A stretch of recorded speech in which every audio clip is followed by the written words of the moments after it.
বিসমিল্লাহির রহমানির রহিম।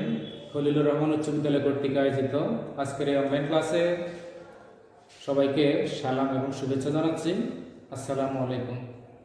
প্রিয় দশম শ্রেণীর শিক্ষার্থীরা, কেমন আছো? আশা করি অনেক অনেক ভালো আছো। আর বর্তমান আসলে শীতকাল চলে আসছে, আর করোনা ভাইরাসের যে সংক্রমণ, ওই সংক্রমণটাও ধীরে ধীরে বেড়ে যাচ্ছে। তাই আমরা আগের থেকে আরও বেশি সতর্ক থাকব। আমরা করোনা ভাইরাস থেকে বাঁচার জন্য আগে আমরা যে সকল নিয়মকানুনগুলো মানতাম, ওই নিয়মকানুনগুলো আমাদের থেকে একটু শিথিলতা চলে আসছে। তা আমরা আবার পুনরায় হাত ধোয়া, মাস্ক ব্যবহার করা বা আমরা সতর্ক থাকার দরকার। কারণ যেহেতু বাংলাদেশে করোনা ভাইরাসের সংক্রমণ আবারও বৃদ্ধি হচ্ছে, তাই আমরা আমাদের থেকে সতর্ক থাকব যেন আমরা এই ভাইরাসের সংক্রমণ থেকে নিজেদেরকে বাঁচিয়ে রাখতে পারি। এবং সৃষ্টিকর্তার কাছে অবশ্যই প্রার্থনা করব যেন আমরা এই খারাপ রোগ থেকে বেঁচে থাকতে পারি এবং সবার জন্য আমরা সুস্থতা কামনা করব। ওকে, তা আমরা আমাদের ক্লাসে শুরু করছি। আমরা আজকে নবম দশম শ্রেণীর বাংলা দ্বিতীয় বই থেকে আমরা জানবো ক্রিয়া বিভক্তি সম্পর্কে। তোমরা জানো বিভক্তি দুই ধরনের হয়, একটা হচ্ছে ক্রিয়া বিভক্তি আর একটা হচ্ছে শব্দ বিভক্তি। তো ক্রিয়া বিভক্তি কি? তো ক্রিয়া বিভক্তির সাথে অবশ্যই ক্রিয়াপদের সম্পর্ক আছে। ক্রিয়ার পরে তোমার ধাতুর পরে যে সকল বর্ণ বা বর্ণ সমষ্টি যুক্ত হয়ে সমাপিকে ক্রিয়া গঠিত হয়, ওই সকল বর্ণ বা বর্ণ সমষ্টিকে বলা হয় ক্রিয়া বিভক্তি। আমি আবার বলি, ধাতুর পরে যে সকল বর্ণ বা বর্ণ সমষ্টি যুক্ত হয়ে তোমার সমাপিকা ক্রিয়া গঠিত হয়, ওই সকল বর্ণ বা বর্ণ সমষ্টিকে বলা হয় ক্রিয়া বিভক্তি। আমরা বোর্ডে দুইটা উদাহরণ লেখা আছে, আমি এই দুইটা উদাহরণ তোমাদের একটু বুঝিয়ে দিচ্ছি ক্রিয়া বিভক্তি আমরা কিভাবে নির্ণয় করব।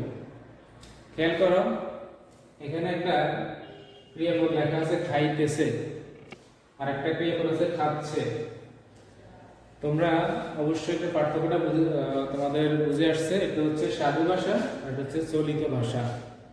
সাধু ভাষায় লেখা আছে খাইতেছে, আর আমরা চলিত ভাষায় লিখছি খাচ্ছে। ওকে, তো খাইতেছে বা খাচ্ছে এই ক্রিয়াপদ দুইটাকে যদি আমরা বিশ্লেষণ করি, আমরা এখানে দুইটা অংশ পাবো। এই দুইটা অংশ কি কি? একটা হচ্ছে ক্রিয়ামূল আর একটা হচ্ছে ক্রিয়া বিভক্তি। ক্রিয়াপদকে বিশ্লেষণ করলে দুইটা অংশ পাওয়া যায়, একটা হচ্ছে ক্রিয়ামূল আর একটা হচ্ছে ক্রিয়া বিভক্তি। তো এখানে কি কি পাচ্ছি আমরা? খাইতেছে, এখানে তোমার আমরা পাচ্ছি খা একটা অংশ, আর ইতেছে এই আরেকটা অংশ। তাহলে ক্রিয়াপদকে বিশ্লেষণ করলে কয়টা অংশ পাওয়া যায়? দুইটা, একটা হচ্ছে ক্রিয়ামূল আর একটা হচ্ছে ক্রিয়া বিভক্তি। এখানে ক্রিয়ামূল হচ্ছে খা, আর ইতেছে এটা হচ্ছে ক্রিয়া বিভক্তি। তাহলে ধাতুর সাথে ধাতুর পরে যে সকল বর্ণ বা বর্ণ সমষ্টি যুক্ত হয়ে সমাপিকা ক্রিয়া গঠিত হয়, সেটাই হচ্ছে ওই সকল বর্ণ বা বর্ণ সমষ্টি হচ্ছে ক্রিয়া বিভক্তি। আরেকটা দেখো খাচ্ছে, তাহলে আগে পর্যন্ত আমরা বিশ্লেষণ করি। আমরা এখানে দুইটা অংশ পাই, একটা হচ্ছে খা আর একটা হচ্ছে ছে। তাহলে খাটা হচ্ছে ক্রিয়ামূল, এটা হচ্ছে ধাতু, আর ছে যেটা এটা হচ্ছে ক্রিয়া বিভক্তি।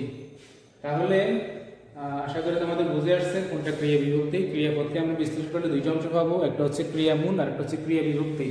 তো ক্রিয়া বিভক্তিগুলো কোথায় অবস্থান করে? তোমার সাধারণত ধাতুর পরে অবস্থান করে। ধাতুর পরে যে সকল বর্ণ বা বর্ণ সমষ্টি যুক্ত হয়ে সমাপিকা ক্রিয়া গঠিত হয়, ওই সকল বর্ণ বা বর্ণ সমষ্টিকে বলা হয় ক্রিয়া বিভক্তি। তোমাদের বইতে সংজ্ঞাটা আছে এরকম: ধাতুর উত্তর যে সকল বর্ণ বা বর্ণ সমষ্টি যুক্ত হয়ে সমাপিকা ক্রিয়া গঠন করে, ওই সমস্ত বর্ণ বা বর্ণ সমষ্টিকে ক্রিয়া বিভক্তি বলা হয়। তো আরেকটা জিনিস দেখো, তোমার এখানে সাধু ভাষা এবং চলিত ভাষায় ক্রিয়ার রূপের পরিবর্তন আমরা লক্ষ্য করেছি। সাধু ভাষায় ক্রিয়ার রূপ একরকম হয়, চলিত ভাষা আরেক রকম হয়। আরো কিছু পরিবর্তন আছে। পুরুষ ভেদে ক্রিয়ার রূপের পরিবর্তিত হবে, পুরুষ ভেদে ক্রিয়ার কাল ভেদে তোমার ক্রিয়ার রূপ পরিবর্তিত হবে। এখানে বলা আছে বিভক্তি সমূহ ক্রিয়ার কাল, পুরুষ ও বাচ্য ভেদে বিভিন্ন রূপ পরিগ্রহ করে, অর্থাৎ রূপ পরিবর্তিত হয়। তা আমরা কয়টা উদাহরণ দেখি। ধরো আমি একটা ক্রিয়াপদ দিলাম আমি একটা ক্রিয়াপদ বা ধাতু নিলাম কর, কর একটা ধাতু। তা আমরা ধরো বিভিন্ন ক্রিয়ার কাল এবং পুরুষ ভেদে কিভাবে বিভিন্ন রূপ পরিগ্রহ করে সেটা দেখব। ধরো আমি উত্তম পুরুষ লিখলাম আমি, মধ্যম পুরুষ তুমি, এবং নাম পুরুষ লিখলাম সে। কিভাবে রূপ পরিবর্তিত হয় বা বিভক্তি পরিবর্তিত হয় সেটা আমরা দেখব। ধরো কর যে ধাতুটা, আমি দিয়ে যদি আমি একটা ক্রিয়াপদ ব্যবহার করি তাহলে আমি বলবো আমি করি। তুমি দিয়ে বললে তুমি করো, আর সে দিয়ে বললে সে করে। তাহলে দেখো এই একই ধাতু থেকে গঠিত ক্রিয়াপদ পুরুষ ভেদে রূপ পরিগ্রহ করেছে, বিভিন্ন রূপ ধারণ করেছে। আমি করি, তুমি করো, সে করে। এখানে খেয়াল করলে দেখবে এখানে তোমার বিভক্তি আসছে, ক্রিয়া বিভক্তি হয়েছে রস্বই, করের পরে রস্বই যুক্ত হয়েছে। এখানে বিভক্তি যুক্ত হয়েছে স্বরেও, কর অযুক্ত হয়েছে, আর এখানে এ যুক্ত হয়েছে। তাহলে দেখা যায় যে তোমার ক্রিয়ার কাল পুরুষ ভেদে, ক্রিয়ার কাল এবং পুরুষ ভেদে তোমার বিভক্তিগুলো বিভিন্ন রূপ পরিগ্রহ করে থাকে। এখানে সবগুলো ছিল তোমার বর্তমান কাল। আমরা যদি অতীত কালে যাই তাহলে রূপ আরেক রকম হবে, ভবিষ্যৎকালে গেলে আরেক রকম হবে। যদি অতীতকালে আমরা ক্রিয়াপদটা ব্যবহার করি আমি করলাম, ভবিষ্যৎকালে আমি করব, তুমি করেছিলে বা তুমি করছিলে, আর তুমি করবে। রূপ পরিবর্তিত হয় এভাবে তোমার প্রত্যেকটা কালে এবং তোমার পুরুষ ভেদে এই রূপগুলো পরিবর্তিত হবে। ওকে, এবার আমরা যাব ধাতুর গণ। ধাতুর গণ সম্পর্কে জানবো আমরা। তো গণ যে শব্দটা আছে, এই গণটা কি? গণ শব্দের অর্থ হচ্ছে কি? গণ শব্দের অর্থ হচ্ছে শ্রেণী। কিন্তু ধাতুর গণ বলতে কি বোঝায়? ধাতুগুলোর বানানের ধরন বোঝায়, ধাতুগুলোর বানানের ধরন বোঝায়। তো ধাতুর গণ বুঝতে হলে আমাদেরকে ধাতুর গণ ঠিক করতে হলে আমাদেরকে দুইটি বিষয় লক্ষ্য রাখতে হয়। ধাতুর গণ ঠিক করতে হলে আমাদেরকে দুটি বিষয় লক্ষ্য রাখতে হবে। একটা হচ্ছে ধাতুটি কয়টি অক্ষরে গঠিত, কয়টি অক্ষরে গঠিত, আর আরেকটা হচ্ছে তোমার ধাতুর প্রথম বর্ণে, ধাতুর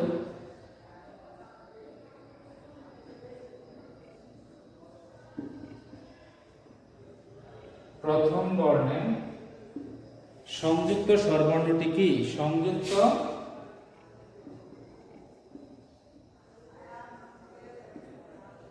স্বরবর্ণটি কি? আমাদের ধাতুর গণ ঠিক করতে হলে দুইটি বিষয় লক্ষ্য রাখতে হবে। একটা হচ্ছে ধাতুটি কয়টি অক্ষরে গঠিত, আর আরেকটা হচ্ছে ধাতুর প্রথম বর্ণে সংযুক্ত তোমার স্বরবর্ণটি কি। এই দুইটা বিষয় যদি আমরা লক্ষ্য করি তাহলে আমরা ধাতুর গণ ঠিক করতে পারবো। তো আসলে ধাতুর গণ এটা অনেকের কাছে একটু জটিল একটা অধ্যায় মনে হয়। আমরা আজকে এই ক্লাসের মাধ্যমে বিষয়টাকে একেবারে সুন্দর করে বুঝিয়ে দিব যাতে এই সমস্যাটা তোমাদের চলে যায়। ওকে, আমি এখন দুইটা উদাহরণ দেখব। আমরা কয়টা উদাহরণ দেখে যাব।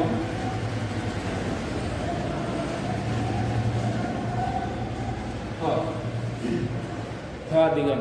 ওকে, এখানে আরেকটা কথা বলে রাখি, বাংলা ভাষায় যে তোমার ধাতুর ঘন, ওই ধাতুর ঘনকে বাংলা ভাষার সমস্ত ধাতুকে 20টি গণে ভাগ করা হয়েছে।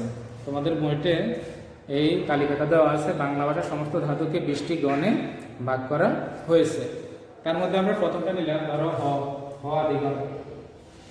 এখন আমরা দুইটা বিষয় খেয়াল করি, ধাতুটি কয়টি অক্ষরে গঠিত? ধাতুটি একটি অক্ষরে গঠিত, সেটা হচ্ছে কি? হ। আর ধাতুর প্রথম বর্ণের সংযুক্ত স্বরবর্ণটি কি? এটা হচ্ছে হ, আছে একটা হ। কেমন? তা আমরা এখন দেখবো এখানে একটা অক্ষরে গঠিত, আর প্রথম বর্ণের সংযুক্ত স্বরবর্ণটি কি? হ। তা আমরা যেহেতু এখানে তোমার ধাতুটি একটা অক্ষরে গঠিত। আমরা এই যে হ আদি গণ, এখানে যে আমরা ধাতুগুলো পাবো সেগুলো হচ্ছে সব এক অক্ষর বিশিষ্ট, যেমন হ, ল, তারপর হচ্ছে তোমার হ, ল। ওকে, দুইটাই দেখি আমরা, দুইটা আছে, দুইটা আমরা একটু বুঝে নিই। হ থেকে ক্রিয়াপদ কি হয়? হওয়া। ল থেকে ল, এক অক্ষর বিশিষ্ট যেগুলো, আমরা একটু চিন্তা করলে আর অনেকগুলো পাবো। তো আমরা এখন হ এবং ল দিয়ে চিন্তা করি। হ এবং ল দুইটাই এক অক্ষর বিশিষ্ট, তাই এগুলো হ আদিগণ করছে। আমরা আরেকটা দেখি, খা। এখানে খেয়াল করো, এখানে ধাতুটি কয়টি অক্ষরে গঠিত? এখানে ধাতুটি তোমার দুইটা অক্ষরে গঠিত। দুইটা অক্ষর কেন? এখানে খ আছে, আবার আকার আছে দুইটা। আর ধাতুর প্রথম বর্ণের সংযুক্ত স্বরবর্ণটি কি? এখানে প্রথম বর্ণের সংযুক্ত স্বরবর্ণটি হচ্ছে আকার। কি? আকার। তাহলে খেয়াল করো, যেহেতু তোমার এখানে একটা ব্যঞ্জন বর্ণ আছে এবং একটা স্বরবর্ণ আছে, তাহলে পরবর্তীতে আমরা যেগুলা যে ক্রিয়াপদগুলো এখানে, যে ধাতুগুলো এখানে আমরা সবগুলো এইভাবেই আসবে, তোমার আকার বিশিষ্ট হবে। অর্থাৎ তোমার সব ব্যঞ্জন বর্ণের সাথে আকার বিশিষ্ট ধাতুগুলো এখানে আসবে। তাহলে কিরকম হবে? যেমন ধা, ধা। ধাটা কি? ধা থেকে ক্রিয়াপদ কি হয়? ধাওয়া, ধাওয়া। তারপর আরেকটা দেখো, পা। এগুলো কিন্তু ক্রিয়ামূল, পা। তাহলে খেয়াল করো, ব্যঞ্জন বর্ণের সাথে আকার যুক্ত হচ্ছে, ব্যঞ্জন বর্ণের সাথে কি যুক্ত হচ্ছে? আকার যুক্ত হচ্ছে। আরেকটা আছে যা। আমরা এখানে চারটা উদাহরণ দেখলাম, খা, ধা, পা, যা। সবগুলো দিয়ে ক্রিয়া গঠিত হবে। খা দিয়ে খাওয়া, ধা দিয়ে ধাওয়া, পা দিয়ে পাওয়া, আর যা দিয়ে যাওয়া। তাহলে এখানে একটা মিল আছে। তোমার ধাতুটি কয়টি অক্ষরে গঠিত এবং ধাতুর প্রথম বর্ণের সংযুক্ত স্বরবর্ণটি কি? এই দুটো দিয়ে আমাদেরকে খেয়াল করলে আমরা পরবর্তী ধাতুগুলো বের করতে পারবো। আমরা আরেকটা দেখি, ডি। ডি আদিগণ, ডি আদিগণ। তো ডিটা দেখো, ডি দিয়ে আরেকটা দিচ্ছে তারা নি। ডি দিয়ে ডিটা থেকে যে ক্রিয়াপদটা আসে সেটা হচ্ছে দেওয়া, আর আরেকটা হচ্ছে নি থেকে নেওয়া। রূপ পরিবর্তিত হয়েছে কিছুটা, ডি থেকে দেওয়া আর নি থেকে নেওয়া। ওকে, এবার আমরা আরেকটা দেখবো, সু আদিগণ। সু, এখানে কি স্বরবর্ণ যুক্ত হয়েছে? একটা ব্যঞ্জন বর্ণের সাথে স্বরবর্ণ যুক্ত হয়েছে রস্যউকার, রস্যউকার। তাহলে পরবর্তীতে যে ধাতুগুলো আসবে সেগুলো হবে তোমার ব্যঞ্জন বর্ণের সাথে রস্যউকার যুক্ত। ঠিক আছে? তাহলে আমরা উদাহরণ দেখি, ধরো চু। সুর পরে চু, সরি,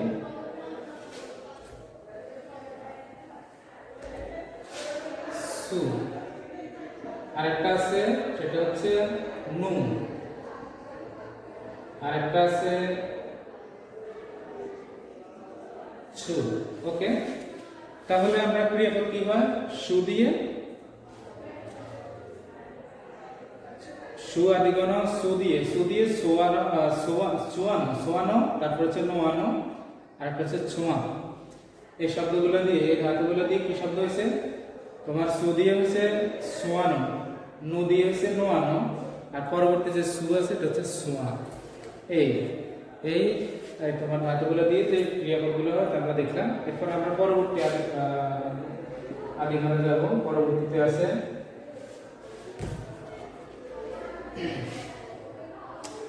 কর। এরপরের আদিগণ হচ্ছে কর।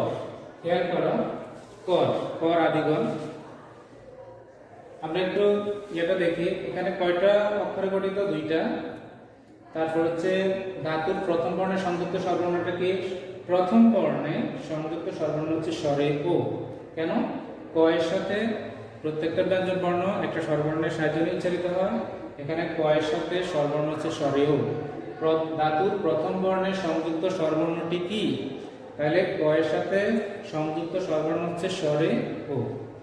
তাহলে পরবর্তীতে আমরা যে ধাতুগুলো পাবো এই তোমার তালিকায়, সেগুলো একইভাবে আসবে, প্রথম বর্ণের সংযুক্ত স্বরবর্ণের সাথে ও থাকবে। বই থেকে আমরা উদাহরণগুলো দেখি। ধরা কম, কম, দেখো কয়ের সাথে ও যুক্ত আছে, গড়,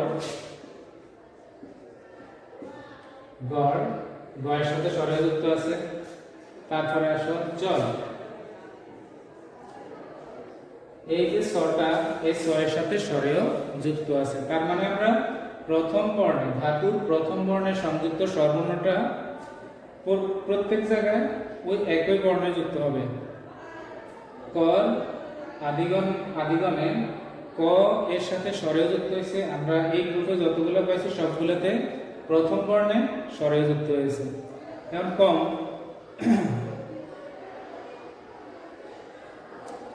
কম দিয়ে শব্দটা হচ্ছে কমা, তারপর হচ্ছে গড় দিয়ে গড়া, চল দিয়ে চলা। ওকে, আমরা এরপরে আদিগণে যাব। এরপরে আদিগণ হচ্ছে কহ, কহ আদিগণ, কহ। এক্ষেত্রে তোমাদের একটা ব্যতিক্রম বলে রাখি, হযুক্ত আদিগণ যেগুলো, হযুক্ত আদিগণে তোমার প্রত্যেকটা এই তালিকায় যতগুলো ধাতু আসবে সবগুলোতে হ থাকবে। এটা একটা ব্যতিক্রম, এটা এক ধরনের ব্যতিক্রমই বলতে হবে।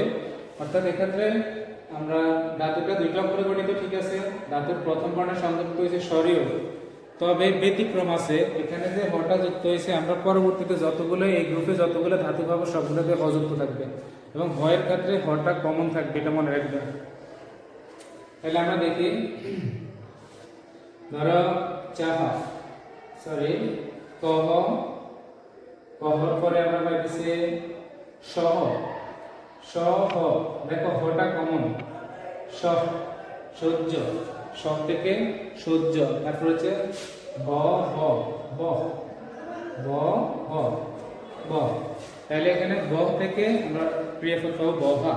ওকে, তাহলে হটা কমন, আমরা বই থেকে আরো পাবো। বইতে গা আকার হ একটা আছে, ওইখানেও হটা কমন, যেমন চা, বা, না ইত্যাদি। তো এইভাবে আমরা আরেকটা দেখি, কাঠ, কাঠ আদিগণে ক এর সাথে আকার যুক্ত। আমরা কাঠের পরে 3 অক্ষর বিশিষ্টগুলো লিখব। কাঠ, দেখো আমরা এই জিনিসটা একটু বিশ্লেষণ করতে হবে। এখানে কাঠ শব্দটা কয়টা অক্ষরে গঠিত? এখানে ক, কয়ের সাথে আকার আছে কয়টা? 3টা। ধাতুর প্রথম বর্ণে সংযুক্ত স্বরবর্ণ কি? প্রথম বর্ণ হচ্ছে ক, স্বরবর্ণ হচ্ছে স্বরে আ। তাহলে এই গ্রুপে যতগুলো ধাতু আসবে সবগুলোতে প্রথম বর্ণের সাথে আকার যুক্ত থাকবে। আমরা বই থেকেই দেখি, যেমন গাছ, চাল, আট, বাদ, কাঠ, সবগুলোতে আকার যুক্ত আছে। আমরা এখন দেখব একেবারে 20 নাম্বার যেটা আছে সেটা চোবলা। তুমি কেন আসছো? এগুলো ওই নিচে আমিন মামা আছেন, ওনার কাছে দিয়ে এসে যাও। আমরা আর একটা আদিগণ দেখব, সেটা হচ্ছে চোবলা।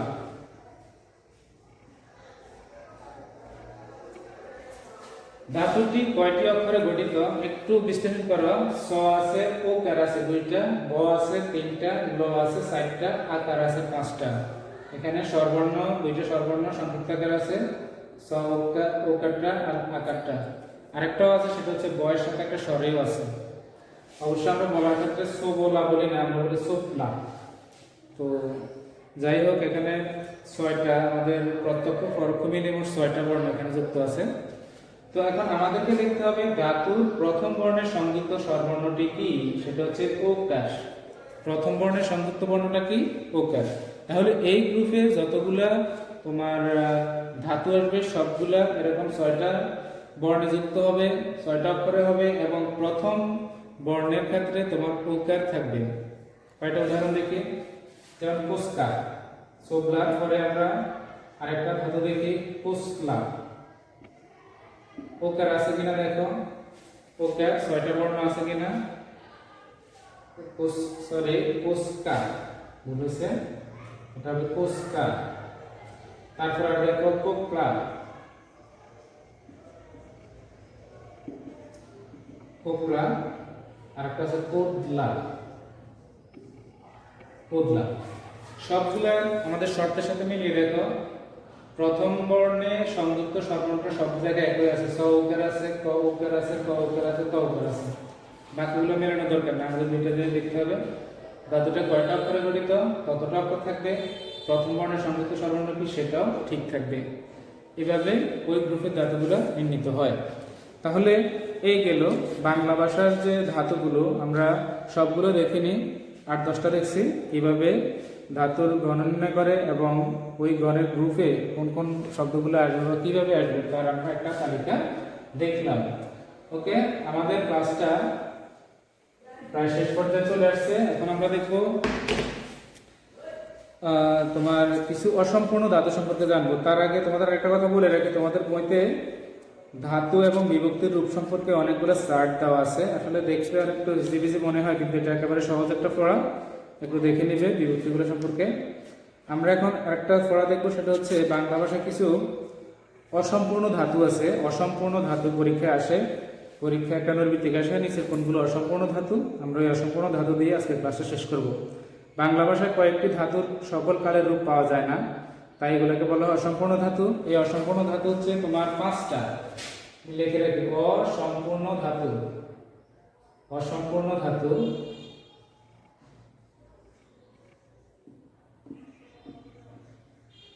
এগুলোর সকল কালের রূপ পাওয়া যায় না, সকল কালের রূপ পাওয়া যায় না, তাই এগুলোকে বলা হয় অসম্পূর্ণ ধাতু।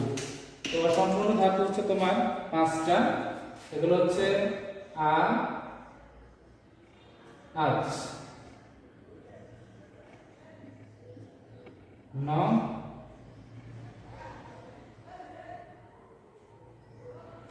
একটা হচ্ছে বট,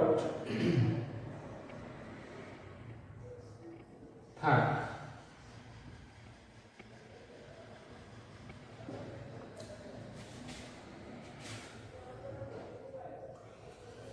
এই 5টা, এই 5টা হচ্ছে তোমার অসম্পূর্ণ ধাতু। এগুলো সকল কালের রূপ পাওয়া যায় না, এগুলো মুখস্থ করে নিবে। একটা হচ্ছে, 1 নাম্বার হচ্ছে এরপর হচ্ছে আজ, 3 নাম্বার ন, 4 নাম্বার বট, 5 নাম্বার থাক। আজ, ন, বট, থাক। এই অসম্পূর্ণ ধাতুগুলো তোমরা মুখস্থ করে নিবে, আর বই থেকে আরো বিস্তারিত পড়ে নিবে যেন ভালো করে বুঝতে পারো। তো এই ছিল আমাদের আজকের ক্লাস। আশা করি তোমরা ক্লাসের পড়াগুলো ভালো করে মনোযোগ দিয়ে দেখছো এবং পাঠটা তোমাদের বুঝে আসছে। আরো ভালোভাবে বোঝার জন্য তোমরা অবশ্যই পাঠ্যপুস্তকটা দেখবে। তোমাদের পাঠ্য বইয়ের ক্রিয়া বিভক্তি এবং ধাতুর গণের যে অধ্যায়টা আছে ওই অধ্যায়টা দেখে নিবে। তো পরবর্তী ক্লাস পর্যন্ত সবাই সুস্থ থাকো, ভালো থাকো, আল্লাহ হাফিজ।